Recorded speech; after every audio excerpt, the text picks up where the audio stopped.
the Windham Weaponry SRC 308. And SRC stands for Sight Ready Carbine. And this is a new offering from Windham. Number one, Windham's been around for a long time, and it's a new name in the AR-15 market, but the company was originally Bushmaster. Bushmaster was bought by Freedom Group. They moved it. I think they're owned by Remington now. Windham Weaponry, though, keeps the original quality of the original Bushmaster. I've had Bushmasters for 20 years. In fact, I still have the two original Bushmasters that I owned, and I love those rifles. They're just excellent. And Windham Weaponry has kept up with that tradition. And with the 308, this is just, I've been really excited about getting a hold of one of these rifles.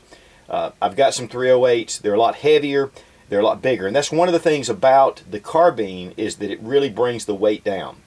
This rifle without the magazine weighs 7 3/4 pounds, which is really phenomenal. Now this is the Windham MPC. This is their basic AR-15 carbine. I really enjoy shooting this rifle. I've kept it stock on purpose. Just a great little handy rifle. Now it weighs just under 7 pounds without the magazine. I think it's 6.89. So really you're getting about 3/4 pound difference, but a huge advantage with caliber, because the ballistics on the 308 obviously are a lot greater than they are on the 5.56, but yet you're getting that same size platform and same size rifle. Of course, one of the main ways you can tell the difference between a standard 308 and a regular AR-15 and 5.56 or in other calibers is the size of the mag well. I mean, it's just got a really large mag well. It comes with one of the Magpul 20-round magazines, which these work fantastic. This is the lower here. You can see the mag well is much larger. One of the things they do is they have an integral trigger guard. The lower is 70-75 T6 aluminum. It is forged. And then you have your upper, which you can see that it is beefed up somewhat. And that's just the way it needs to be for the 308. Also reinforced back here near the buffer tower. But all the controls are the same, just like your regular AR-15, M16, M4. And that's one of the big appeals about having this in 308, is you have all the same controls, and if you're used to the AR-15, this really just makes it easy to convert over into that superior caliber. It does come with a standard collapsible stock, and of course you can replace that with a number of different type aftermarket stocks if you want to. Now Windham also included a Hogue pistol grip, which has a rubberized coating on it. It's really nice, very comfortable in the hand, rides right up here, gives you a high grip. It comes with a mid-length A2 4N, and then of course it has your gas block here. Now I've put some Magpul MBUS Pros sights on here, and you definitely need to put some metal sights on that front post if you want sights. But with the 308, you're definitely going to want to put a nice optic on here. Now for the initial test, I went ahead and used just your standard iron sights, because I wanted just to get the rifle out and feel how it was shooting until I decided on what optic to put on it. And one of the things too that I really like about what Windham has done is it's level. The upper Picatinny rail is level with the gas block. Some of your AR-15s that you're going to find without sights are going to have the gas block, which is a little bit lower.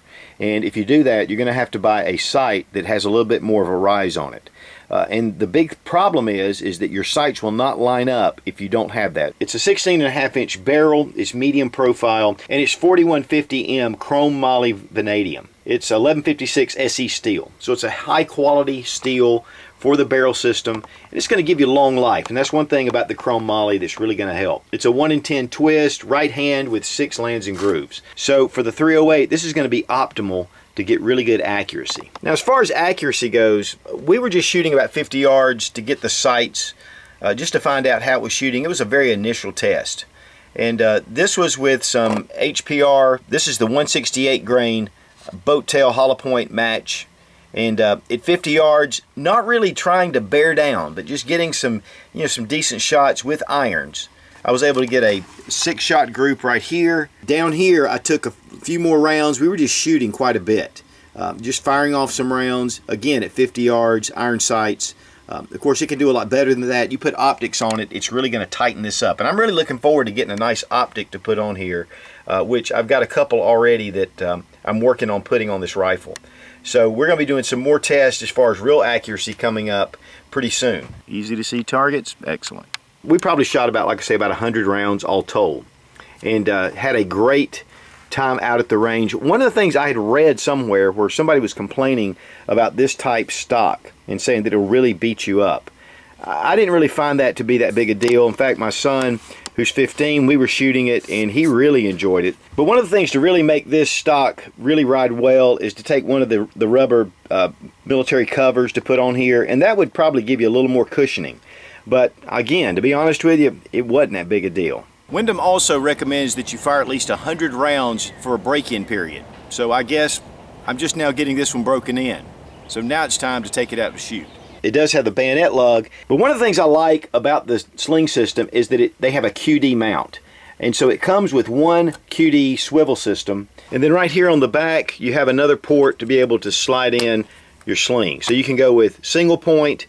It also has another attachment point on the other side for left-handed shooters. But also on the rear stock you have a mounting point for a sling here as well. The takedown pin is standard AR along with the spring and the detent.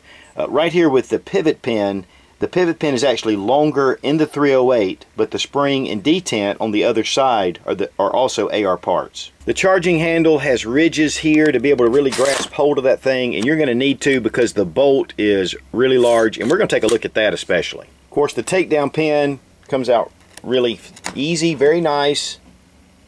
Here we can see the interior. One of the good things though about the trigger and the fire control group is that you can put a standard aftermarket AR-15 trigger group in here, like Timney or Hypertouch or CMC or Geisley. So it really makes it nice to be able to use this whole system. In fact, a lot of the parts are interchangeable with your standard AR-15 system, and that really makes this easy. I love the compatibility. Of course, the bolt comes out just like your AR-15, but the bolt is just massive, and I love this 308 bolt.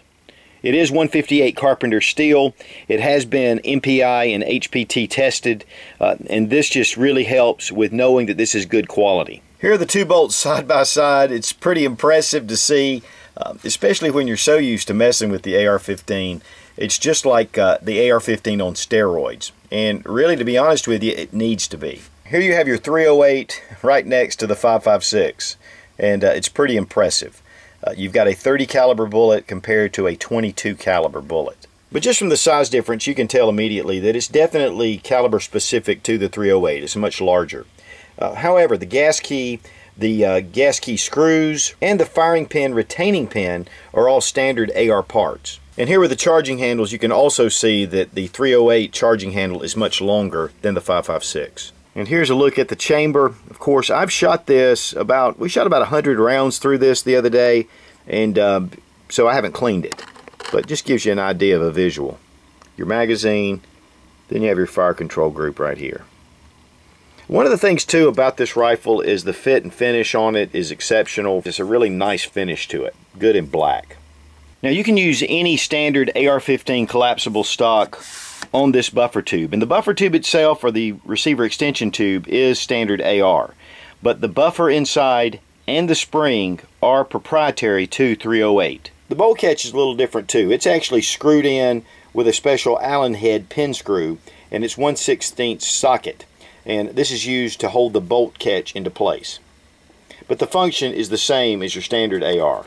There's Windham Weaponry right here, safe and fire, and then also on the other side of the rifle it has the safe and fire as well. So if you're putting on an ambi safety, you also have safe and fire on the other side of the receiver. You have your forward assist and shell deflector and dust cover. Now the dust cover is also larger, of course, to accommodate the 308, but it's not held in by a C-clamp on your standard AR-15s. In fact, there's a hidden hole right here that the pin just drives through. There are some companies out there putting together some economy 308 rifles without some of these features, and are they super necessary? No, but it sure does help. And one of the things too you need to watch out for, because this is 70-75 T6 aluminum with the forging, and some of the other lesser known rifles, you need to check your metal content, because a lot of times they're using inferior alloys to go into these rifles, inferior barrels and bolts. Which, you know, just for a plinker, no problem. Going out to the range on occasion, no problem. But if you really want something that's going to really last and could possibly be a great home defense rifle, I think you want to go with something a little better. And that's one thing about Windham, is they use top quality materials all throughout. Again, it does come with one of the Magpul 20 round 308 magazines, a sling, also catalog, owner's manual, and just about the 308 SRC. It also comes with a really nice plastic hard case, and I don't have it right here with me, but it's a really nice case to be able to store your rifle in. And of course, extra Magpul magazines are fairly inexpensive, and that's one of the big things about the AR-10 over the years, is that finding extra magazines, the Armalite magazines, it was pretty expensive. One of the big things though about these rifles from Windham Weaponry is they do have a lifetime guarantee on their rifles, and that is transferable to if you sell the rifle. So they really stand behind their products. Great company. The retail price on the SRC 308 rifle is $1,413. I saw them in Bud's Gun Shop for $1,118. It's a great buy for a nice heavy-duty 308 rifle. Now, one of the reasons why it carries a bigger price tag than your standard AR-15 is because of the parts, and because of the extra care and the bolt and a lot of things that have to be done to handle the higher pressures of the 308. But the big deal is that the AR-15 has parts that are used currently with our military, and there are a lot of companies out there making those parts, driving those prices down. I think you're going to find though that the 308 in the AR platform is going to be exceptional. And really, guys, if you ever get a chance to shoot one, you're going to get hooked. Now, whether you're looking for an AR-10 or an AR-15, Windham Weaponry really makes a very fine line of AR-15 rifles. So check them out at windhamweaponry.com. I'll have the link down below in the description. Windham Weaponry, thumbs way up. Be strong, be of good courage. God bless America. Long live the Republic.